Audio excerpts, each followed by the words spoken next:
Sir வணக்கம். வணக்கம். நான் ஆவடி சங்கர். என்னுடைய மாவட்டம் ஆவடி மாநகர் மாவட்டம். சார், ஆவடியை பொறுத்த வரைக்கும் கல்லூரிகளும் பள்ளிகளும் அதிகம் இருக்கக்கூடிய ஒரு ஒரு பகுதியாக நம்ம பார்க்க முடியுது. அந்த மாதிரி இடங்களில் கல்லூரி மாணவர்களுக்கு இந்த கஞ்சா போன்ற சிந்தட்டிக் ட்ரக்ஸ் வந்து தொடர்ந்து விற்பனை ஆகிறத செய்தியாகவும் அங்கே இருக்கக்கூடிய மக்கள் வைக்கக்கூடிய குற்றச்சாட்டாகவும் நம்ம பார்க்க முடியுது. இது எந்த அளவுக்கு உண்மை? 100% உண்மை தான். அது சந்தேகமே இல்லை. இதை பற்றி லாஸ்ட்டாக ஒன்று பேசியிருந்தேன், காவல் நிலையத்தில் பேசியிருந்தேன். இது என்னென்னா, கஞ்சா போதை வந்து காவல்துறை தெரிஞ்சே நடக்குது. அது வந்து அவங்க இளம் சும்மா கண் துடைப்பு சொல்லுவாங்க. அவங்களுக்கு தெரிஞ்சதான் எல்லாம் நடக்குது. தவறு நடக்குது ஃபுல்லாக ஸ்கூல் பிள்ளைங்க. இன்றைக்கி 9வது 10வது படிக்கிற பிள்ளைங்க கூட இன்றைக்கி கஞ்சாவுக்கு அடிமையாகிடுச்சிங்க. ரொம்ப ரொம்ப மனவேதனையாக இருக்குது. இது எங்கே போய் முடியும்னு தெரியல. ஆனால் அரசாங்கம் நினச்சா தடுத்து நிறுத்தலாம், அது சந்தேகமே இல்லை. அதுக்குண்டே அவங்க வேலையை செய்ய மாட்டுறாங்க.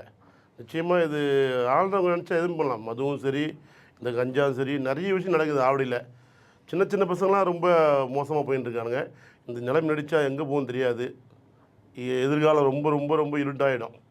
நிச்சயமாக கஞ்சா விற்பனை செய்கிறதுன்னு மட்டும் இல்லாமல் 15-16 வயசு இளைஞர்கள் அந்த கஞ்சா அடிச்சுட்டு போகிற வர்ற மாணவர்கள் மாணவிகளெல்லாம் கிண்டல் பண்ணுறாங்கன்ற ஒரு குற்றச்சாட்டு தொடர்ந்து ஆவடி தொடர்பாக அந்த ஏரியாக்களில் மக்கள் வைக்கக்கூடிய குற்றச்சாட்டாக இருக்குது.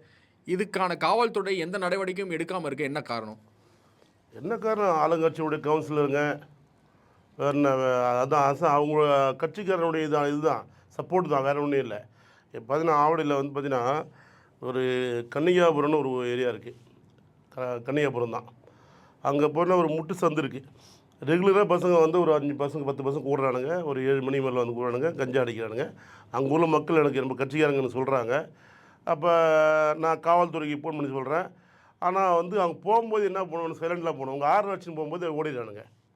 ஒரு குற்றவாளி அங்கே இருக்கானா அவன் தெரியாமல் போகணும். நீங்கள் போகும்போதே நீங்கள் ஆறுனு பையன் மயமாச்சு பண்ண பண்ணுவேன், எஸ்கே போயிடறானுங்க. இது நிறைய நடக்குது. அதனால் வந்து அங்கே போகிற வர மக்கள் பயப்படுறாங்க. எதனா ஒன்று அசம்பவம் நடந்துடும்ல, அவனுங்க கஞ்சா போட்டானுங்கன்னா தான் என்ன செய்யணும்னு மறந்துடுறானுங்க. இதுக்கு வந்து முழுக்க முழுக்க காவல்துறையும் ப்ளஸ் ஆளுங்கட்சி தான் அது காரணம். இல்லை, தற்போது ஆளுங்கட்சியாக இருக்கக்கூடிய திமுகவினுடைய செயல்பாடு ஆவடி தொகுதியை பொறுத்த வரைக்கும் எப்படி இருக்குது சார்? சுயநலமாக இருக்குது.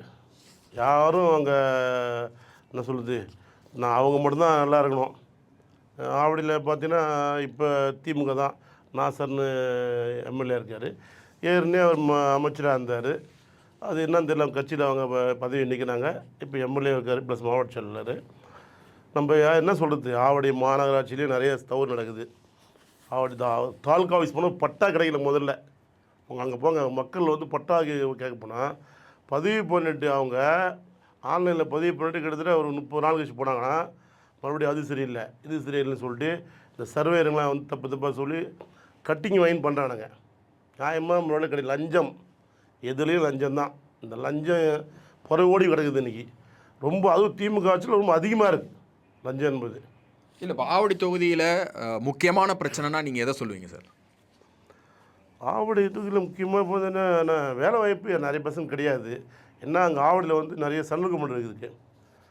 உதவி எங்கள் தேமுதிக தலைவர் என்ன சொல்லியிருந்தார், நான் கட்சி ஆரம்பித்தோன்னே கேப்டன் அவர்கள், நாங்கள் ஆட்சிக்கு வந்தால் ஒவ்வொரு மாவட்டத்திற்கும் ஒரு அரசாங்க வந்து ஆலய என்ன சொல்லுது தொழிற்சாலை உருவாக்கினார். அப்போ அந்த மாவட்டத்தில் உள்ள பசங்கள்லாம் வந்து படிச்சுட்டு அங்கேயே வேலை செய்யலாம். அதை விட்டு வெளியே போக தேவையில்லை. சோம்பேறி தினமாக இருக்கிற சோம்பேறியை சுத்தம் போயிருந்ததுக்கு தப்பாக அவனுக்கு தோணுது. தப்பாக தோணும்போது தப்பான வழியில் போகிறானுங்க. அதுதான் காரணம். அதே மாதிரி ஒவ்வொரு மாவட்டத்துக்கு ஒரு டிஸ்ட்ரிக்ட் ஒரு ஒரு அரசாங்க தொழிற்சாலை இருந்ததுன்னா நிச்சயமாக அவங்க வேலை பார்ப்பானுங்க.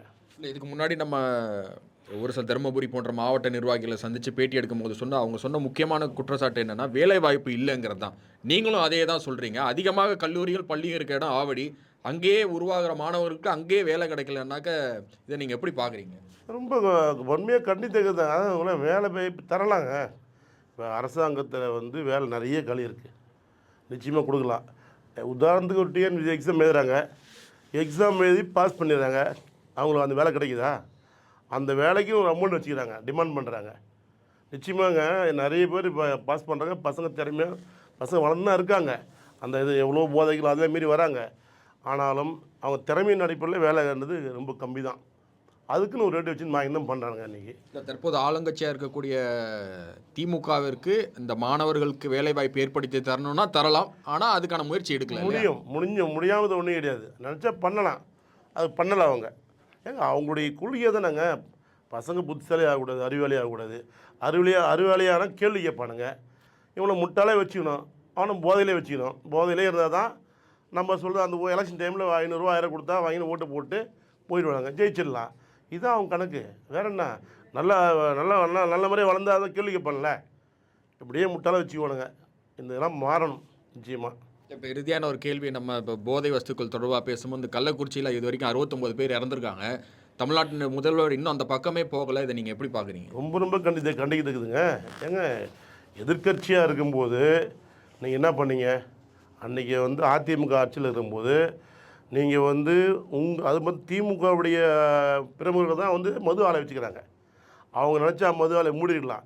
ஆனால் அப்போ திமுக எதிர்க்கட்சியாக இருந்த மு.க. ஸ்டாலின் அவர்கள் அவங்க வீட்டு எதிர்க்கே ஸ்டாலின், கனிமொழி, உதயநிதி அவங்க கட்சிக்காரங்களாம் வீட்டில் கருப்பு கொடியை ஏந்தி மது ஆலையை மூட வேண்டும் போராட்டம் பண்ணாங்க.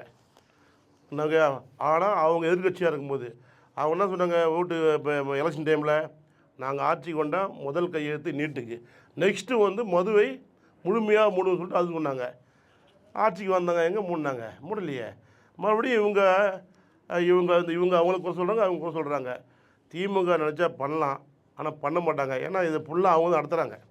மது ஆலை ஃபுல்லாக அவங்க நடத்துகிறாங்க. அவங்க பண்ண முடியாது நிச்சயமாக. அதை தான் சொல்ல வரேன். இதை இவங்க அரசாங்கம் நடத்துக்கு இந்த வருஷம் பட்ஜெட்டில் 46,000 கோடி இது வருமானத்துக்கு தான். எவ்வளோ கேவலம் பாருங்கள். அதை தான் வச்சு கவர்மெண்ட் நடத்துகிறாங்க. அதுக்கு பதிலாக வேறு எதனா உருப்படியான ஒரு தொழிலை கொடுத்து பசங்களை வேலை வாங்கி அது மூலிமா வருமானம் பெருக்கலாம்ல. எவ்வளோ விஷயம் இருக்குது, பண்ணலாம். அதை பண்ண மாட்டாங்களே.